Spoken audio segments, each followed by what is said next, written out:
ද්විතීය සංඝ වේද සික්ඛාපදය ඊට පස්සේ පනවනවා. බලමු මේක මොකක් මුල් කරගෙනද පනවන්නේ කියලා. එසමේ භාග්‍යවතුන් බුදුරජාණන් වහන්සේ සමීපයේ කලන්දක නිවාපේ නම් වූ වේළුවනාරාමේ වැඩවසන සේක. තවද ඒ සමයේ දෙව්දත්තමේ සංඝ වේදයේ පිණිස වක්‍ර වේදයේ පිණිස යතන කෙරේ. නැත්තම් උත්සාහ කරනවා භික්ෂුන් සේකියෝ දෙව්දත් අධර්මවාදී දෙව්දත් අවිනයවාදී එසේනම් දෙව්දත් සංඝ වේදයේ පිණිස වක්‍ර වේදයේ පිණිස යතන කෙරේදයි මෙසේ කී කල්ලි තමෝරක දේශනාම ගෝකලාවදමේ. එතකොට මෙන්න මේකද පැහැදිලි කරන්න මොකද්ද මේ දෙව්දත් හාමුදුරුවෝ කරන වැඩේ.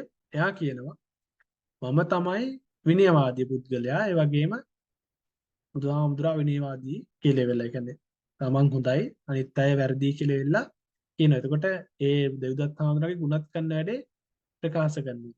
මෙන්න මේ කාරණය නිසා ඒ කියන්නේ ඒකට හේතුව තමයි මුලින් කාරණා පහක් වර ඉල්ලුව නිසා. ඒ කියන්නේ ඒක පිළිගන්න කට්ටිය හොඳයි නැති කට්ටිය වැරදි කියලා තමයි ඒක පැහැදිලි කරලා දෙන්නේ. ඒකට ඒක නිසා ධර්මවාදී විනයවාදී විදිහට ඒ වගේම අවිනයවාදී අධර්මවාදී විදිහට කොටස් දෙකකට මේ බෙදෙනවා.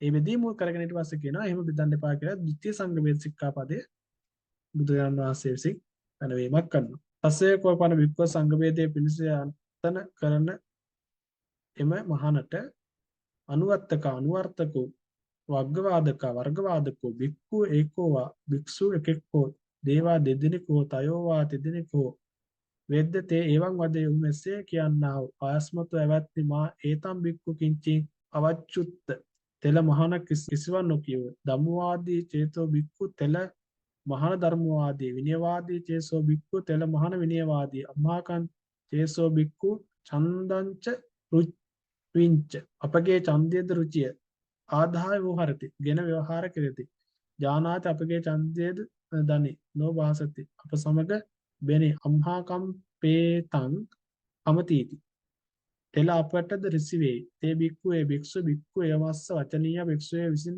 මෙසේ කිය යුත්තා මා අස්මන්තෝ ඒවං චුත්ත ඇවැත්නි නහමක් මෙසේ කියවූ න චේසෝ බික්ඛු ධම්මවාදී තෙල මහාන නොධර්මවාදී නේචෝසෝ බික්ඛු විනයවාදී තෙල මහාන නොද විනයවාදී මායස්මන්තානම් පී සංඝ වේදෝ රුචිත්ත ආයස්මතුන්ට සංඝ වේදේ රුචි නොවේ සමේතායස්මන්තානං සංගේන ආයස්මතුන්ගේ සිත සංඝයා සමග සමග්ගතව ඒකීභාව ඒවා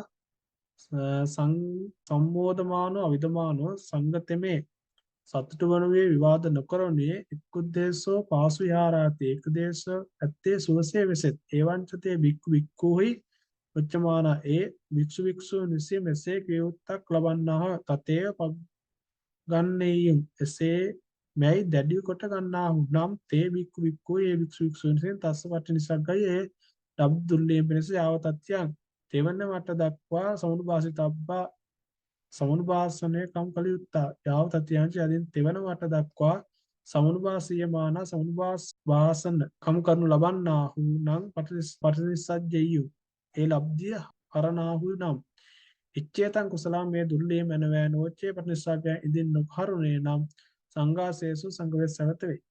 ඒ අර කියන කාරණාව. එතකොට මෙන්න මේ කියන ලබ්ධිය ඇති කරගෙන එහෙම නැත්නම් තමන් විසින් බෙදාගෙන ඒකට පිරිස එකතු කරගෙන ඒ පිරිස තමන් වෙනුවෙන් ඡන්දය භාවිතා කරලා තමන්ගේ හොඳ ගුණ ගායන භාවිතා කරලා ඉතින් මේම ඉන්නකොට ඒ භික්ෂුවට ඒ කාරණා පැහැදිලි කරලා දීලා පළවෙනි වට්ටක් පැහැදිලි කරලා දීලා දෙවෙනි වට්ටක් පැහැදිලි කරලා දීලා දෙවෙනි වට්ටක් පැහැදිලි කරලා දීලා ඒක පිළිගන්නව නම් ඒක ඉච්ඡේතං කුසලං කියලා කියන එක දුර්ලේ මනම කියලා කියන්නේ ඒක හොඳ දෙයක් වඩපත් වෙනවා. ඒ වගේම නෝචේ පටිනිස්සජ්ජය ඒක දුර්ලන්නේ නැත්නම් ඒක අයින් කරන්නේ නැත්නම් ඒක සංඝාසේසබ් බවට පත් වෙනවා කියලා කියනවා.